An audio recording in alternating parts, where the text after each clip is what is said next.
Assalamualaikum warahmatullahi wabarakatuh.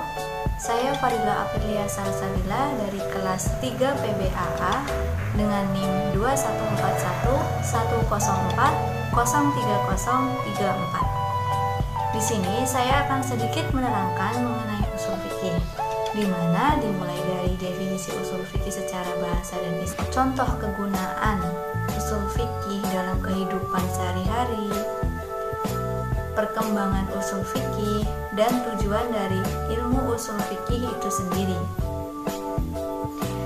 Dibuatnya video ini guna memenuhi tugas akhir mata kuliah usul fikih. Tanpa berlama-lama, mari kita menuju kepada poin pembahasan pertama, yaitu mengenai pengertian usul fikih secara bahasa dan istilah. Secara bahasa, usul fikih berasal dari dua kata, yaitu usul dan fikih. Kata usul merupakan jamak dari kata uslu yang berarti asal, pondasi, ataupun pokok. Dan fikih merupakan pengertian secara bahasa yang berarti fahmun, ataupun pemahaman yang mendalam yang memerlukan pengerahan pikiran. Selanjutnya yaitu pengertian usul fikih secara terminologi atau secara istilah. Secara istilah, usul fikih dapat diartikan ilmun yabhasu an adillatil fiqhil ijmaliyah wa kayfiyatil istifadatil minha wa halil mustafid, atau yang berarti ilmu yang membahas dalil-dalil fikih yang umum dan cara mengambil faedah dari dalil tersebut, serta membahas keadaan orang yang mengambil faedah.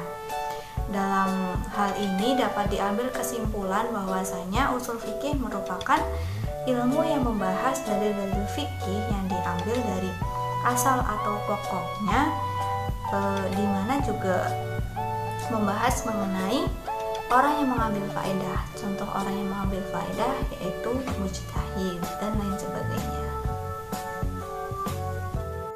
Nah, setelah kita memahami pengertian tentang usul fikih baik secara bahasa ataupun secara istilah, marilah kita beranjak kepada poin yang kedua, yaitu mengenai contoh kegunaan dari memahami usul fikih dalam kehidupan sehari-hari. Di sini yang pertama ada orang yang memahami usul fikih itu sebagai benteng pelindung terhadap dalil-dalil syariat Islam. Mengapa dikatakan seperti demikian? Karena pada dasarnya usul fikih ini menjaga dalil-dalil syar'i atau syariat Islam dari penyimpangan-penyimpangan dan kesalahan dalam istinbat. Dan untuk yang kedua, adanya usul fikih yaitu sebagai jalan untuk membuka adanya ijtihad. Nah, dengan adanya ijtihad ini atau dengan adanya usul fikih ini menjadikan dorongan bagi para ulama melakukan ijtihad.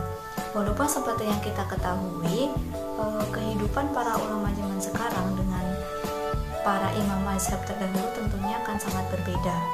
Dimana jika para imam mazhab terdahulu mempelajari suatu dalil hukum itu keseluruhan atau berbagai macam dalil hukum mengenai suatu perkara.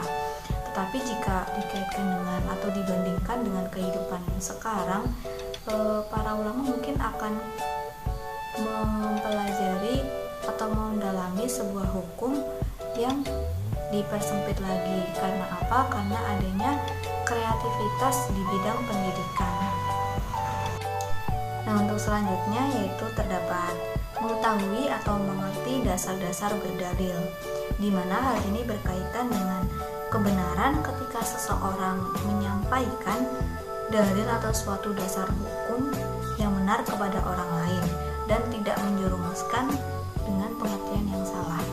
Dalam hal ini dapat kita ambil contoh, yaitu ketika seorang ulama menyampaikan pokok bahasan, pasti beliau akan menyampaikan suatu dalil sebagai dasar pokok bahasan tersebut. Nah, dalam hal ini tentunya orang yang memahami usul fikih dalam menyampaikan dalil tersebut itu pasti akan berdasarkan dalil yang benar atau dalil yang memang sesuai dalil yang ada pada zaman Rasulullah SAW. Dan untuk contoh kegunaan dalam memahami usul fikih yang selanjutnya yaitu menyelesaikan perkara-perkara yang ada pada zaman modern. Seperti yang kita ketahui, pada zaman milenial ini sering terjadi perdebatan bahkan antara ulama mengenai suatu dalil atau suatu dasar hukum dalam Islam. Nah, dalam hal ini orang yang mempelajari usul fikih dan memahaminya tentunya akan membantu dalam memandang suatu perkara yang timbul pada zaman modern dengan suatu perspektif hukum Islam. Nah, untuk contoh kegunaan dari memahami usul fikih dalam kehidupannya selanjutnya yaitu mengetahui mekanisme ataupun kaidah dalam mengeluarkan fatwa. Nah, dalam hal ini seseorang yang mempelajari dan memahami ilmu usul fikih akan mengerti bagaimana cara mengeluarkan atau membuat fatwa, sehingga nantinya fatwa yang akan dikemukakan atau dikeluarkan tersebut dapat sesuai dan menjawab pertanyaan-pertanyaan dari banyak pihak tentang suatu perkara-perkara atau persoalan tertentu. Contoh dari kegunaan usul fikih dalam kehidupan sehari-hari ini yang terakhir akan kita bahas yaitu dengan seseorang memahami usul fikih maka dia akan mengetahui penerapan usul fikih yang tepat. Seperti yang kita ketahui bahwasanya adat dan kebiasaan pada seseorang di setiap daerah tentunya akan berbeda-beda. Oleh karena itu, ketika seseorang memiliki pengetahuan mengenai usul fikih dan memahami kaidah fikih secara mendalam, otomatis secara langsung dia akan paham dan tahu bagaimana cara penerapan fikih yang baik dan benar, terutama ketika dihadapkan dengan permasalahan-permasalahan dalam masyarakat yang bersifat majemuk.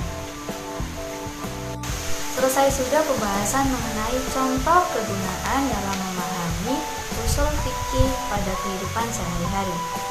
Nah, untuk pembahasan selanjutnya kita akan menuju kepada poin yang ketiga yaitu bagaimana pertumbuhan dan perkembangan dari ilmu usul fikih itu sendiri.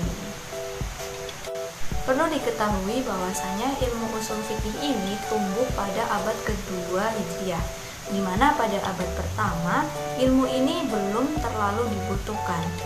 Nah, hal tersebut dikarenakan Rasulullah SAW dalam memberikan fatwa dan memberikan suatu keputusan hukum masih berdasarkan kepada wahyu yang Allah SWT turunkan kepadanya, yaitu berupa Al-Quran dan As-Sunnah, serta berdasarkan ijtihadnya secara naluri tanpa membutuhkan pokok-pokok dan kaidah-kaidah yang menjadi pedoman untuk beristinbat dan berijtihad.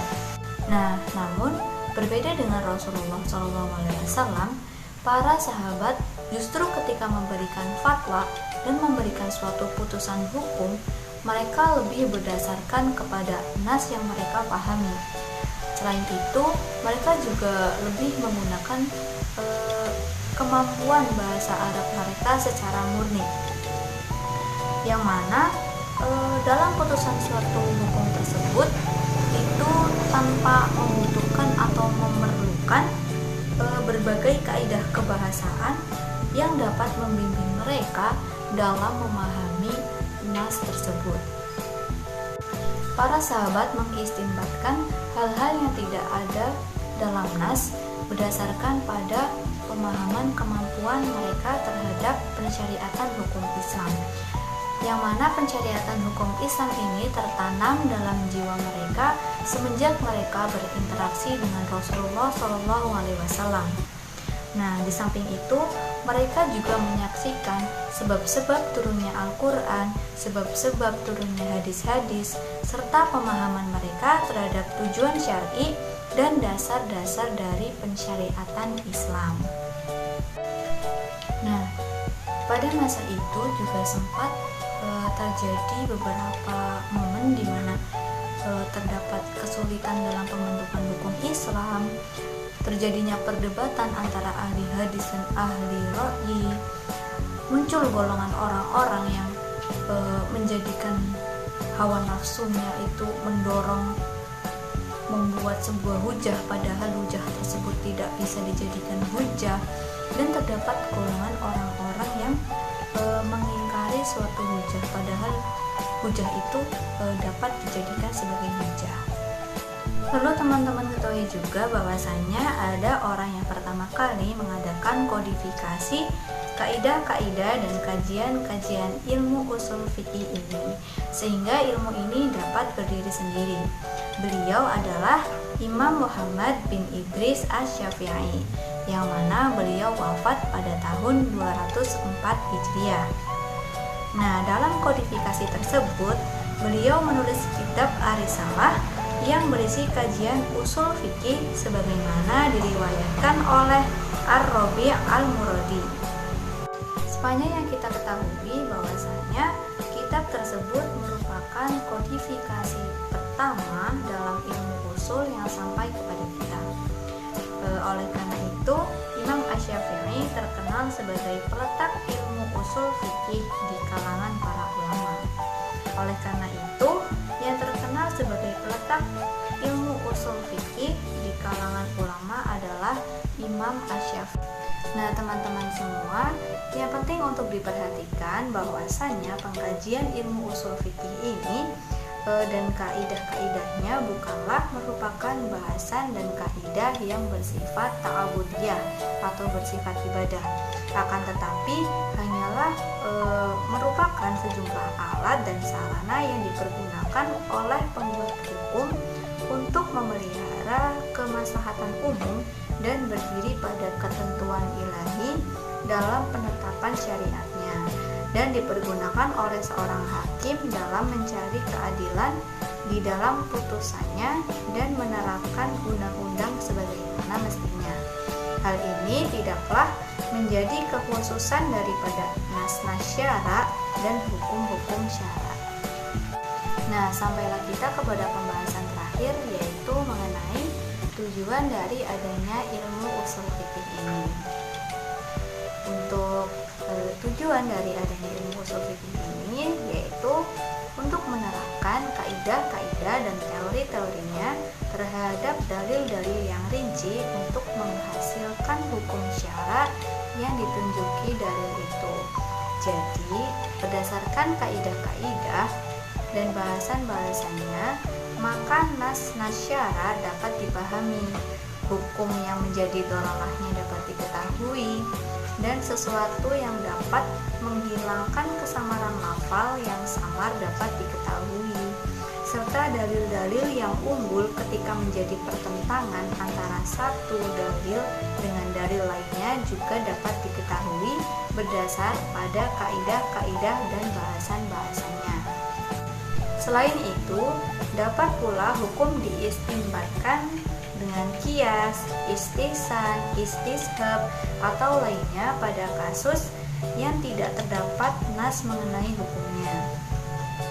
Juga dengan kaidah-kaidah dan bahasan-bahasan ini pula, apa yang telah diistinbatkan oleh para imam mujtahid dapat dipahami secara sempurna. Nah, di samping itu juga dapat diadakan perbandingan antara mazhab yang berlainan mengenai hukum suatu kasus, karena sesungguhnya memahami hukum syara apa adanya dan membandingkan antara dua hukum yang berbeda tidak akan terjadi kecuali dengan melihat dalil hukumnya dan cara pengambilan hukum dari dalilnya itu. Nah, alhamdulillahirrahmanirrahim, teman-teman semua, untuk pembahasan mengenai usul fikih ini sudah kita laksanakan ya, mulai dari definisi usul fikih secara bahasa ataupun secara istilah, lalu ada contoh kegunaan memahami ilmu usul fikih dalam kehidupan sehari-hari, tentang pertumbuhan dan perkembangan dari ilmu usul fikih, dan tujuan dari adanya ilmu usul fikih itu sendiri. sampaikan. Semoga video ini dapat bermanfaat untuk kita semua. Mohon maaf apabila terdapat banyak tutur kata yang kurang berkenan. Dan terima kasih. Wassalamualaikum warahmatullahi wabarakatuh.